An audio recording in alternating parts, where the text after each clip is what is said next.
और चैनल पर पहली बार आ गया है मर्फी का रेडियो।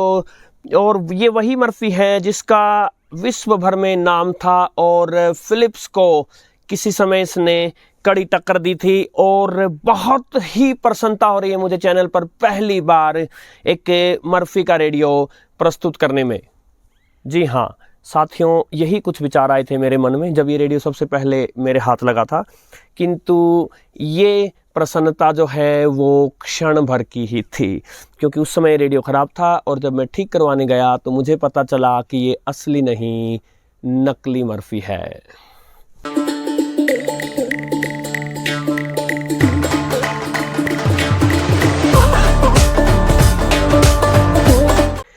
जी हाँ, ऐसा भी हो जाता है। कॉलेज के दिनों में मैंने एक रेडियो कम टेप रिकॉर्डर लिया था वीडियोकॉन का, और वो कुछ 5-6 महीना तो चला सही से और फिर ख़राब हो गया। और मुझे लगा था कि कंपनी का रेडियो ऐसे कैसे इतना जल्दी ख़राब हो गया। और बाद में मैंने देखा कि वीडियोकॉन में जो स्पेलिंग होती है उसमें एक अक्षर की हेरा फेरी थी, ई की बजाय आई था, और वो ओरिजिनल वीडियोकॉन था ही नहीं। और यहाँ क्या हेरा फेरी है, संभवतः मर्फी में मोस्टली जहाँ तक मुझे ध्यान है ये सारे जो अल्फ़ाबेट होते थे वो स्मॉल लेटर्स में आते थे, किंतु इसमें जो है URPH ये जो है कैपिटल में है और M और Y जो है वो स्मॉल में है। ये रेडियो हमें बहुत कुछ सिखाएगा। सबसे पहले तो हम बात करते हैं कि ऐसा होता ही क्यों है। तो देखिए, वैसे तो दुनिया के लगभग हर किसी देश में होता है कि जो बड़ी ब्रांड्स होती हैं उनकी कॉपी करके बहुत कुछ बिकता है। अभी भी टी शर्ट्स वगैरह, शूज़ वगैरह में जो फेमस कंपनीज होती हैं उनके नकली प्रोडक्ट भी बिकते हैं। और जो तथाकथित थर्ड वर्ल्ड कंट्री हैं, तीसरी दुनिया के जो देश हैं, और पहली दुनिया कौन? अमेरिका और उसके दोस्त। दूसरी दुनिया कौन? रूस और उसके दोस्त। और जो बच गए वो तीसरी दुनिया के दोस्त। वो बात अलग थी कि इस तीसरी दुनिया को लूट पाट करके ही पहली और दूसरी दुनियाएं बनी थी। यूरोप भूखमरी के कगार पर था। यदि उसको भारत जैसी बड़ी बड़ी धरतियां न मिली होती, या फिर जहां आज ब्राज़ील है, अर्जेंटीना है, उन देशों जितनी बड़ी बड़ी अगर धरती ना मिली होती, वहाँ पर नेचुरल रिसोर्सेज ना मिले होते एक्सप्लॉइट करने के लिए, तो यूरोप में तो खुद में भूखमरी पैदा हो चुकी थी। एनीवे, तीसरी दुनिया के देशों में ये कॉमन है। और ये रेडियो हमें वैसे बहुत कुछ सिखाएगा। एक चीज़ जो इसके मॉडल का नाम है प्रिंस। कुछ नाम जो है वो बड़ा स्टीरियोटाइप हुए। संभवतः अगर मैं गलत नहीं तो या तो फिलिप्स ने ही निकाला था सबसे पहले प्रिंस, या फिर आई डोंट नो, क्योंकि मैं उस समय था ही नहीं तो मैं इतनी ज़्यादा बता नहीं सकता। और उस समय की बहुत सारी चीज़ें जो है वो आपको अब इंटरनेट पर या विकिपीडिया वगैरह पर मिलती नहीं, किंतु इस प्रिंस नाम को बहुत भुनाया गया रेडियो की दुनिया में। दूसरी, ये मल्टी बैंड रेडियो है, 5 बैंड हैं। सो आप देखिए आज तक भी 5 बैंड रेडियोज़ फेमस हैं। सो वो 5 बैंड जो हैं इसमें वो दिया गया है सीक्वेंस वाइज। सबसे पहले दिया गया है मीडियम वेव, 530 से 1600 किलोहर्ट्ज़ तक फुल रेंज दी गई है। फिर दिया गया है शॉर्ट वेव। शॉर्ट वेव में 19, 25, 31, 41, 49 और 60 मीटर दिया गया है। और उसके बाद है TV1, फिर है FM और उसके बाद है TV2। संभवतः जगह कम पड़ने के कारण TV1 बैंड की फ्रिक्वेंसीज लिखी नहीं है। FM जो है वो 88 से 108 और TV2 जो है वो 170 से लेकर के 230 मेगाहर्ट्ज़। और ये जो डिज़ाइन रहा है ये क्लासिक डिज़ाइन रहा है कभी से ही। इस प्रकार वर्टिकल स्केल, ट्यूनिंग और वॉल्यूम कंट्रोल जो कि ऑन और ऑफ स्विच भी है, और एक बड़ा सा स्पीकर। अनेक बार गिराए जाने के कारण जो है अब ये टेप लगा करके इसको जैसे तैसे जोड़ कर रखा गया है। और यदि आप पीछे से भी देखें तो भी वही डिज़ाइन है। और जो इसकी जाली है इसके अंदर से इसके बड़े बड़े कंपोनेंट्स दिख रहे हैं। एनालॉग रेडियो है, IC पर बेस्ड, 3 सेल से चलने वाला। इसको मैं खोलने नहीं वाला क्योंकि जैसे तैसे कैसे मैंने इसको अटका के रखा है, कागज़ के सहारे जो है सेल्स वगैरह उनके थोड़ा हिलने से ये बंद हो रहा था। जिनसे मुझे मिला उन्होंने ये बताया कि लगभग 8-10 वर्षों तक ये पड़ा रहा। और आपको हैरानी की बात बताता हूँ, पुरानी चीज़ें कैसी होती थी ये बताता हूँ। इसके अंदर सेल भी अंदर ही थे, कमाल का परिवार था वो भी, जिन्होंने इसको 10 साल पड़े रहने दिया। सेल इसके अंदर थे और जब मैंने खोला इसको तो वो सेल जो है बिल्कुल बिल्कुल पुराने पड़ चुके थे, उनका कलर वलर उड़ चुका था।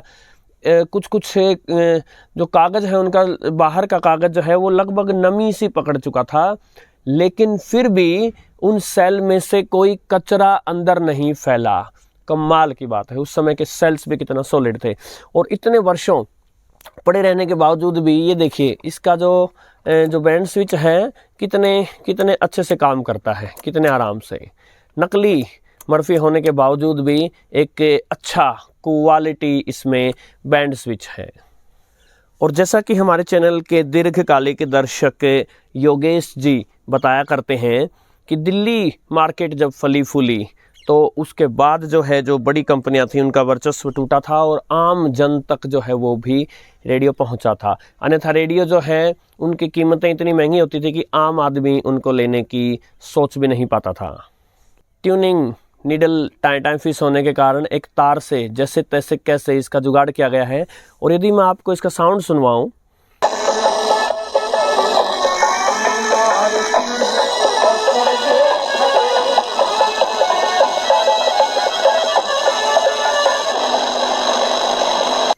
मीडियम वेव पर घर की इलेक्ट्रिसिटी के कारण इसमें बहुत ज़्यादा नॉइस आ रहा है, किंतु फिर भी न केवल इसका स्पीकर लाउड है अपितु इसकी बेस भी बहुत प्यारी नज़र आ रही है।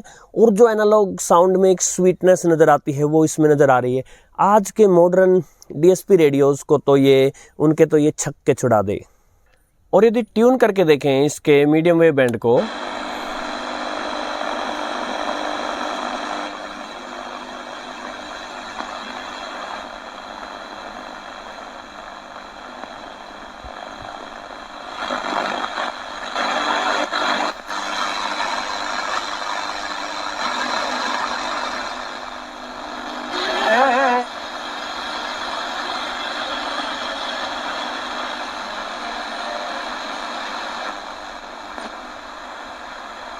सो इसका मीडियम वेव बैंड जो है वो अब ऑलमोस्ट डेड होने के कगार पर है। केवल और केवल जो बहुत स्ट्रॉन्ग सिग्नल आ रहा है आकाशवाणी दिल्ली के इंद्रप्रस्थ स्टेशन का 819 किलोहर्ट्ज़ पर, उसको ये पकड़ता है और उस पर भी इसको अटकाना पड़ता है।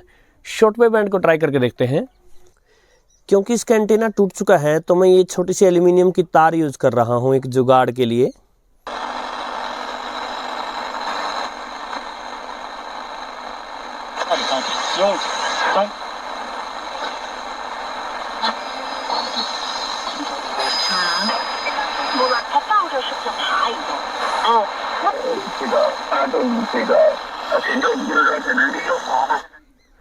चाइनीज स्टेशंस को फुल सिग्नल पकड़ रहा है शॉर्टवेव पर।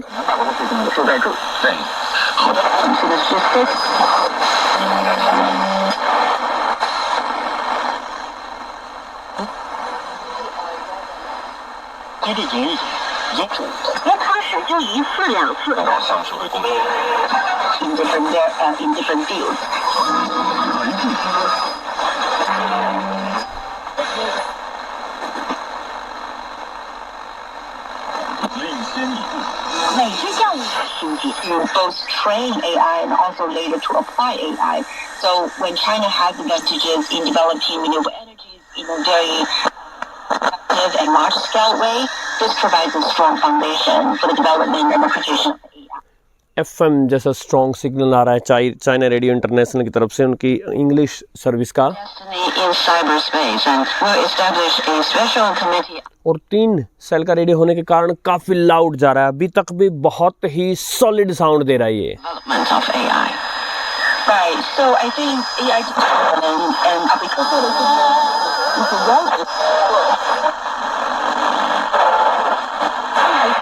मैं ट्राई कर रहा हूँ, संभवतः 5:30 हो चुके हैं। BBC अपनी वर्ल्ड सर्विस प्रसारित कर रहा है साउथ एशिया को टारगेट करके।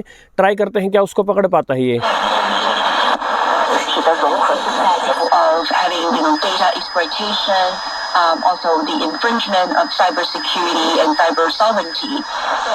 चाइना रेडियो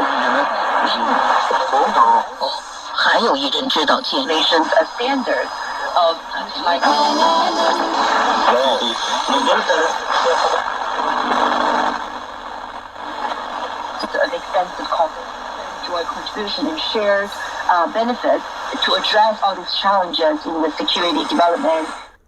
चाइना वाले जब इंग्लिश बोलते हैं मैं पहचान लेता हूँ, ये चाइना रेडियो इंटरनेशनल है। Global initiatives, I think for one.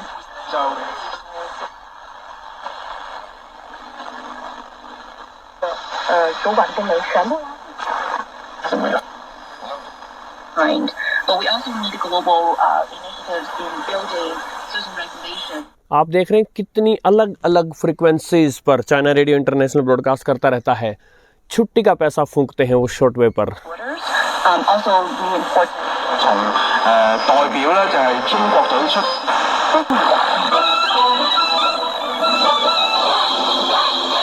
Некоторым из вас принесла возможность.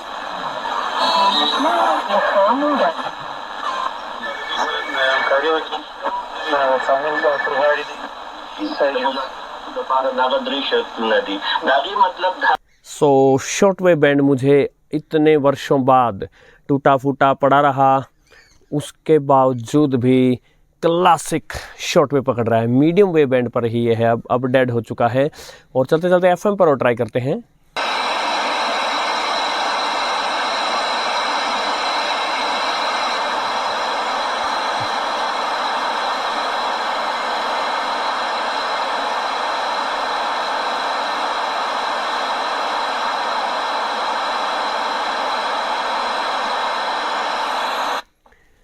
FM पर काम नहीं कर रहा, संभवतः इसकी जो ट्यूनिंग में थोड़ी सी गड़बड़ है।